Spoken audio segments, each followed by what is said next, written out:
Charvik birthday సందర్భంగా వాళ్ళ నాన్న చార్విక్ గిఫ్ట్ ఇచ్చినాడు సైకిల్.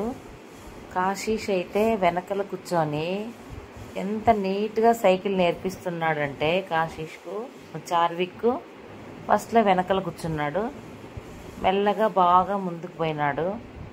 అట్లనే కొంచెం దూరం పోయిన తర్వాత మళ్ళీ వాడిని సైకిల్ మీద కూర్చోబెట్టుకొని కొంచెంసేపు పట్టుకున్నాడు.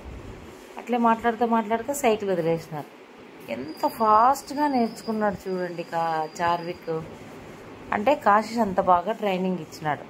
ఇంకా స్కేటింగ్ విషయంలో అంతే, ప్రతి దాంట్లో కూడా ఇద్దరు బాగా హెల్ప్ఫుల్గా ఉంటారు ఒకరికొకరు. స్కేటింగ్ గురించి ఎక్స్ప్లెయిన్ చేస్తాడు చార్విక్.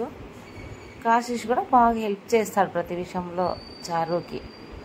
ఇద్దరు కూడా అట్లనే ఒకరికొకరు బాగా చదువు విషయంలో కూడా హెల్ప్ చేసుకొని బాగా గ్రో ఆటల్లో, పాటల్లో, చదువుల్లో అన్నిట్లో ముందుండాలని, పిల్లలు బాగా యాక్టివ్గా ఉండాలని అనుకుంటాను.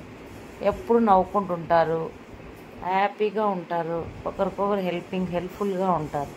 చిన్ననాటి నుంచి ఇట్లుంటే బాగుంటుంది.